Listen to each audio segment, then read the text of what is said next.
Buddhism is the one religion that gets a complete free pass in the West. People say that Buddhism is a philosophy and not a religion, blah, blah, blah. The truth is, Buddhism is a dogmatic religion like any other. And like any religion, it comes with serious problems. The central dogma of Buddhism comprises the Four Noble Truths. The first and most central truth is there is suffering, or suffering exists, or sometimes just suffering. This is, of course, a noble distortion rather than a noble truth.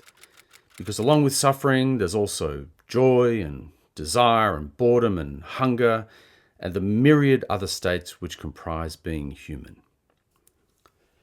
There is a very good reason why Buddha was so obsessed with suffering. His parents were, in the old language, nuts.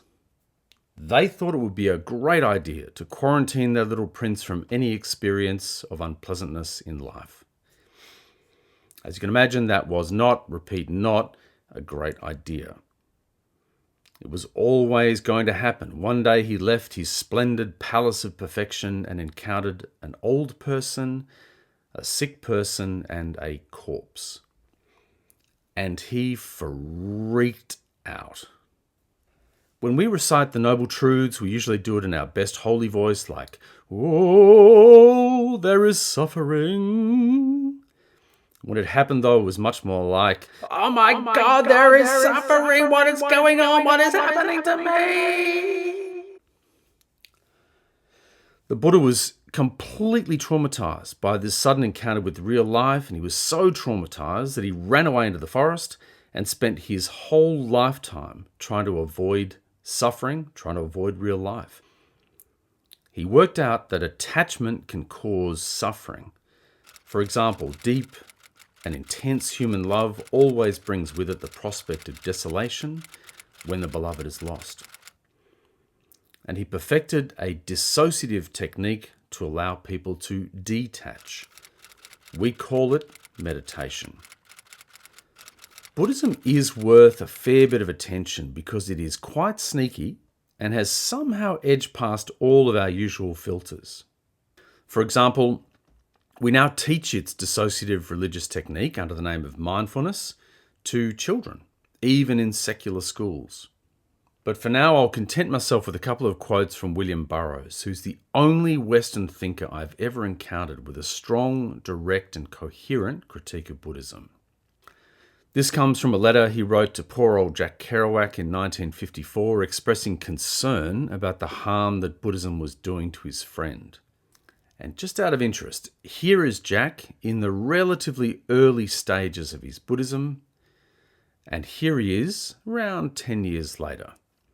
Decline may not be solely due to Buddhism. Alcohol is a hell of a drug. See terms and conditions for more details. So here are those quotes. I could do the voice. My present orientation is diametrically opposed, and all of that. But let's just not.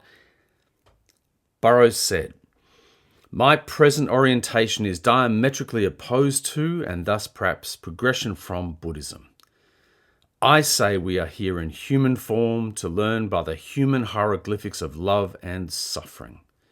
There is no intensity of love or feeling that does not involve the risk of crippling hurt. It is a duty to take this risk, to love and feel without defense or reserve.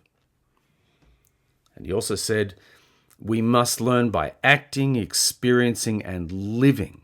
That is, above all, by love and suffering.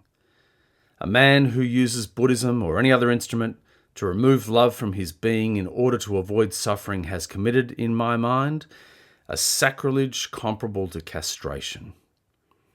You are given the power to love in order to use it, no matter what pain it might cause you.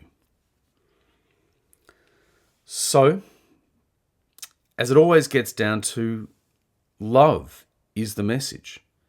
Have the courage to love, no matter what pain it might cause you.